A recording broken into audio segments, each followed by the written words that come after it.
തീരാത്ത വിടവാണ് അദ്ദേഹം ഇന്ത്യയിലെ കമ്മ്യൂണിസ്റ്റ് പ്രസ്ഥാനത്തിന് നൽകിയ സംഭാവന. വിശേഷിച്ചും കേരള സംസ്ഥാനത്തെ പ്രസ്ഥാനത്തെ വളർത്തുന്നതിൽ നൽകിയ സംഭാവന അതുല്യമായ സംഭാവനയാണ്. അദ്ദേഹത്തിൻ്റെ വേർപാടിൽ അഗാധമായ ദുഃഖവും അനുശോചനവും ജനങ്ങളാകെ അനുഭവിക്കുക. രാഷ്ട്രീയത്തിലുപരിയാണ് അദ്ദേഹത്തിനുള്ള ആദരവെന്ന് കരുതുക. എന്നെ സംബന്ധിച്ച് മറക്കാൻ കഴിയാത്ത ഓർമ്മകളാണ് അദ്ദേഹം നൽകുന്നത്. എന്നെ എല്ലാ അർത്ഥത്തിലും പാർട്ടി നേതാവെന്നതിൽ സഹായിച്ചിട്ടുള്ള സഹാവാണ്. പാർട്ടി നേതാവാണ് VS എന്ന കാര്യം അങ്ങേറ്റം വേദനയോടുകൂടി ഞാൻ സ്മരിക്കുകയാണ്. വ്യക്തിപരമായ ഓർമ്മകൾ തന്നെയാണ്. ഒരുപാട് വ്യക്തിപരമായ ബന്ധങ്ങളും ഉണ്ടായി. അത് മറക്കാനാവാത്ത കാര്യമാണ്. ഈസിനെ പോലെ തന്നെ ആശാനും വെട്ടിത്തുറന്ന് കാര്യങ്ങൾ പറയുകയാണ്. അത് എങ്ങനെ ആ ഒരു സ്വഭാവം കൈവരുന്നത്? അതിങ്ങനെ നേതാക്കന്മാരിൽ നിന്നും കണ്ടും കേട്ടും പഠിച്ചുമല്ലേ വരിക. പിന്നെ മനുഷ്യന് വ്യക്തിപരമായ ഓരോ സ്വഭാവമുണ്ട്.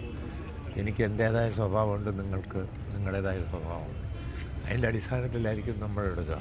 പക്ഷേ ശരിയും തെറ്റും തിരിച്ചറിഞ്ഞുകൊണ്ട് ശരിക്ക് വേണ്ടി നിൽക്കുകയും തെറ്റിനെ വിട്ടുവീഴ്ചയില്ലാതെ നിൽക്കുകയും ചെയ്യണം. അതാണ് ഏതൊരു വ്യക്തിയുടെയും ബാധ്യത എന്നാണ് ഞാൻ കരുതുന്നത്. വിഷയങ്ങളിലൊക്കെ പിണങ്ങിയിട്ടുണ്ടല്ലോ, അത് പിന്നെ ഇണക്കമായി മാറി. അതൊന്നും വലിയ പ്രശ്നമൊന്നുമില്ല. അത് ചില്ലറ പറയാം. അത് ഒന്നാമത് തന്നെ പത്രക്കാരാണത് ഏറ്റവും പെരുപ്പിച്ച് കൊണ്ടുവന്നത്, ചാനലുകാരും. പക്ഷേ അതൊന്നുമില്ല. അതിലൊക്കെ അപ്പുറമാണ് ഞാനുമായുള്ള അദ്ദേഹത്തിൻ്റെ ബന്ധം എന്ന കാര്യം. എന്നെ എല്ലാ അർത്ഥത്തിലും സഹായിച്ചിട്ടുള്ള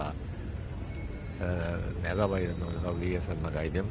സംസ്ഥാന സെക്രട്ടറി ആയിരുന്നപ്പം, മുഖ്യമന്ത്രിയായിരുന്നപ്പം, പ്രതിപക്ഷ നേതാവായിരുന്നപ്പം, ഞാനവിടെ തെരഞ്ഞെടുപ്പിൽ മത്സരിച്ചപ്പം എല്ലാ അർത്ഥത്തിലും ഒരിക്കലും മറക്കാൻ കഴിയാത്ത നിരവധി ഓർമ്മ അദ്ദേഹവുമായുണ്ട്.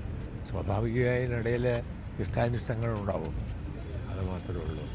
പക്ഷേ അദ്ദേഹം കമ്മ്യൂണിസ്റ്റ് പ്രസ്ഥാനത്തിന് നൽകിയ സംഭാവന, അവരൊക്കെ പാർട്ടിയിൽ നിന്ന് ഇറങ്ങിപ്പോൾ 32 പേരിൽ ജീവിച്ചിരിക്കുന്ന പ്രധാന ആളാണ്. അദ്ദേഹത്തിൻ്റെ സംഭാവന കേരളത്തിലെ പ്രസ്ഥാനത്തിനും ജനങ്ങൾക്ക് മറക്കാൻ കഴിയില്ല എന്ന് അതിൽ സംശയമില്ല. മുഖ്യമന്ത്രിയായും പ്രതിപക്ഷ നേതാവായും പാർട്ടി സെക്രട്ടറിയായും അദ്ദേഹം നടത്തിയ സേവനം എക്കാലം സ്മരിക്കപ്പെടുമെന്ന കാര്യത്തിൽ സംശയമില്ല.